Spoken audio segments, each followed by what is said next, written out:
नमस्कार, SMBC insight में आपका स्वागत है। मैं हूं गोविंद सिंह। नजर डालते हैं अब तक की सुर्खियों पर।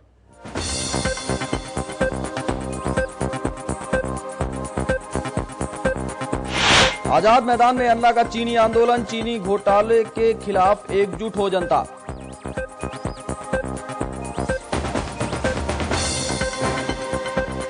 सीमांध्र क्षेत्र में लगाना पड़ सकता है एस्मा, कांग्रेस प्रवक्ता पीसी चाको का बयान।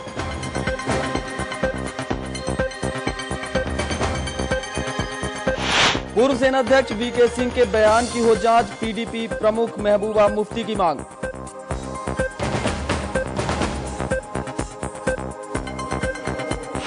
और अपने ही मंत्रियों के टैक्स जमा करके मुसीबत में फंसे शिवराज, कांग्रेस ने शुरू किया हमला।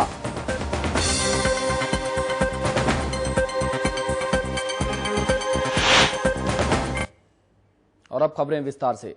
मध्य प्रदेश में 2 बार सत्ता का सुख भोग रही शिवराज सरकार के चहेते योजनाओं का बखान धार्मिक आयोजनों में भी करने से नहीं चूक रहे हैं। ताजा मामला राजधानी भोपाल शहर का है, जहां नवरात्र की झांकी में मुख्यमंत्री तीर्थ दर्शन यात्रा का प्रचार किया गया, जिसको लेकर विपक्ष में बैठी कांग्रेस में खासी नाराजगी है और अब इस मामले की शिकायत चुनाव आयोग से करने का मन बना लिया है।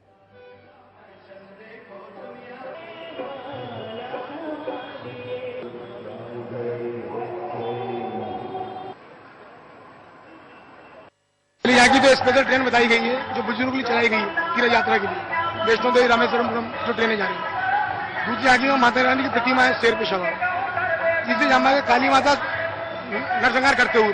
देश के अंदर आगामी विधानसभा चुनाव के संदर्भ में आचार संहिता घोषित हो चुकी है। इसके बाद ही मुख्यमंत्री अपने प्रभाव का उपयोग करते हुए अगर वो शासकीय कार्यालय की झांकियों को, क्योंकि उन्होंने जो जिस कैपेसिटी में झंडी दिखाई थी रेल को, वो शासकीय कार्यक्रम था, अगर ऐसी चीजों को वो विज्ञापन करा के झांकियों में कर रहे हैं, धर्म में राजनीति लाने का प्रयास कर रहे हैं और राजनीतिक धर्म का प्रकृति नहीं होना चाहिए। ये आचार संहिता का उल्लंघन है और हम इसकी आज चुनाव आयोग से शिकायत करेंगे। मध्य प्रदेश में 25 नवंबर को विधानसभा चुनाव होने हैं और सूबे के सीएम शिवराज सिंह चौहान अपनी साफ छवि के बूते वोट मांगने निकले हैं। लेकिन प्रदेश के महालेखाकार यानी एजी की एक रिपोर्ट कहती है कि सरकार ने नियम कायदों से परे जाकर अपने मंत्रियों के वेतन पर लगने वाले टैक्स के अलावा दूसरे स्रोतों से होने वाली आमदनी का टैक्स भी जमा किया है, जबकि नियमानुसार सरकार मंत्रियों के केवल वेतन की आय पर इनकम टैक्स जमा कर सकती है। इस खुलासे के बाद कांग्रेस ने सरकार पर जोरदार हमला बोला है।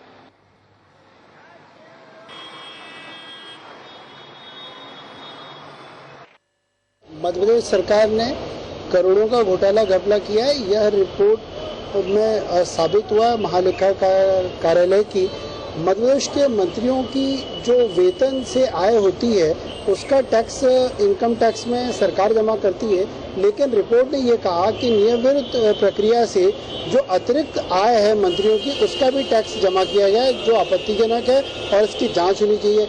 इसके अलावा मध्य प्रदेश के मुख्यमंत्री के शिक्षा अनुदान में करोड़ों का घोटाला आया है कि ये राशि किसको दी, रसीद नहीं है, पावती नहीं है, यूटिलाइजेशन सर्टिफिकेट नहीं है। इसके अलावा 2 करोड़ का भुगतान मंत्रालय में बिना वाउचर के हुआ है। तो ये गंभीर अनियमितताएं सामने आई है और हम इनकम टैक्स को ये। इंदौर के पास राऊ में बीजेपी विधायक जीतू जिराती ने शक्ति प्रदर्शन करते हुए एक विशाल पदयात्रा निकाली। नवरात्र के मौके पर राऊ ने बीजेपी विधायक जीतू जिराती के नेतृत्व में हर साल पदयात्रा निकाली जाती है, लेकिन इस बार आचार संहिता लगने के कारण जीतू जिराती ने इस यात्रा का संयोजक किसी और को बना दिया और वे इस पदयात्रा में एक नागरिक की तरह नजर आए। इस बार ये पदयात्रा मां शिप्रा नर्मदा संगम आराधना के लिए निकाली गई, जिसमें बड़ी संख्या में महिलाओं ने हिस्सा लिया।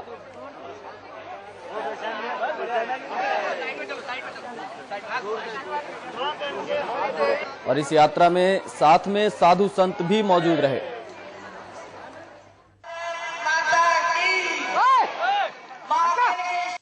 जी और उनकी पूरी टीम नौजवानों की हर वर्ष नर्मदा मैया को मालवा में लाने के लिए यह आराधना पद यात्रा निकालते हैं। मैं समझता हूँ कि इतनी सारी देवियों की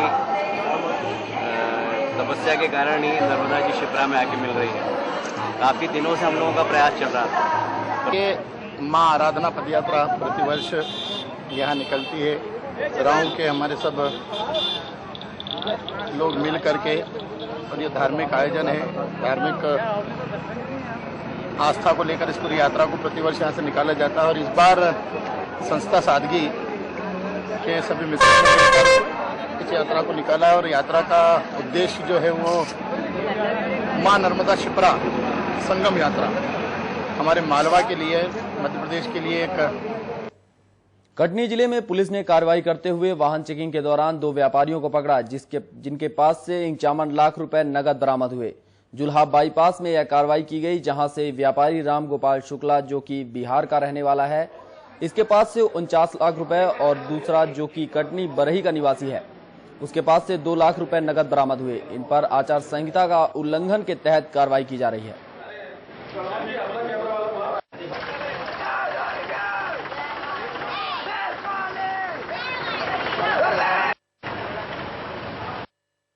क्या अब हम जब आपसे कह रहे हैं कार्रवाई हो जाए, उसके बाद आप हमसे खूब बात कीजिए, ठीक है ना? कहाँ से कितने पैसे लेके कहाँ से कहाँ चल रहे थे, इतना हमने सारा पेपर उपलब्ध करा दिया है। सारा पेपर उपलब्ध करा दिया। इधर आ जाओ। किसी पार्टी से बिलोंग करते हैं? जी हाँ। कौन सी पार्टी से? Gopal and sons. नहीं, क्योंकि राजनीतिक पार्टी से बिलोंग। जी राजनीतिक पार्टी नहीं, हम शुद्ध खाटी व्यापारी हैं। काहे का व्यापार है? गल्ले का।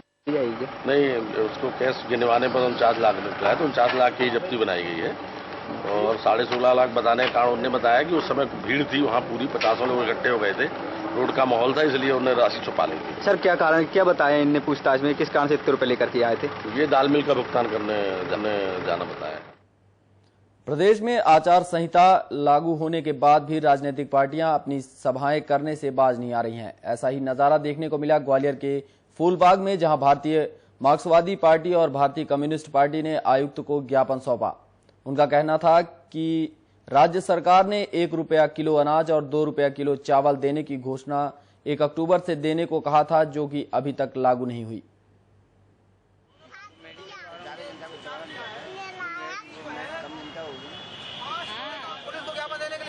ये कम्युनिस्ट पार्टी द्वारा माननीय कमिश्नर साहब को एक ज्ञापन देने के संबंध में इनका जुलूस लेकर जाने का विचार था। इनसे पूछा गया पर इनके पास कोई परमिशन नहीं थी। इनको समझाइश दी गई कि आचार संहिता लग चुकी है। इस पर से इन्होंने अपना जुलूस डिस्पर कर दिया है और मात्र इनके 3-4 लोग ज्ञापन देने जाएंगे और प्रशासन की बात इन लोगों द्वारा मान ली गई। देश में आने वाले विदेशी सैलानियों को लेकर अतिथि देवो भव और इनक्रेडिबल इंडिया का नारा बुलंद कर लोगों को जागरूक करने के प्रयास होते रहते हैं, लेकिन इन सब के बावजूद भी देश में आने वाले विदेशियों को ठगा जा रहा है। ऑस्ट्रेलिया से आए 3 MBBS के छात्रों को दिल्ली में ठगे जाने का मामला सामने आया है। ये विदेशी छात्र बैतूल जिले के रिसर्च के लिए आए थे, लेकिन बैतूल पहुंचने से पहले ही एक ट्रेवल एजेंसी ने इन्हें 61,000 का पैकेज सौंपकर उन्हें चूना लगा दिया। हालांकि जब इसकी सूचना पुलिस को लगी, इस पर तत्कालिक कार्रवाई की गई और एजेंसियों ने विदेशियों को रुपए लौटा दिए।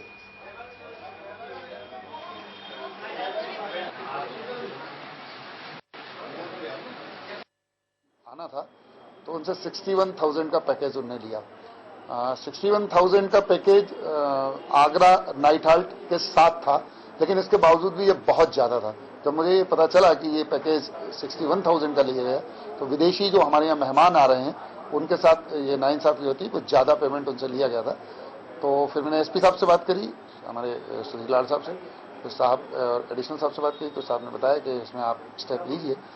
फिर हम लोगों ने उसमें ट्रेवलिंग एजेंट से बात करी और उसको बताया कि आपके द्वारा पेमेंट जो लिया गया वो बहुत ज्यादा पेमेंट लिया गया, तो उनके द्वारा पेमेंट जो है पाडर हॉस्पिटल के अकाउंट में जमा करा दिया गया। After that happened, they organised a car for us because it said that would be the easiest way and charged just 61,000 rupee, and then we've been travelling for the last 2 days, so arrived the early hours of this morning. We would just like to say a really big thank you to Mr. Madan Mohan. The police force here has just been absolutely fantastic. We've now had all of our money completely refunded, and we just can't say enough thanks to everybody that has put in effort and has helped. So, यहाँ वक्त है एक छोटे से break का।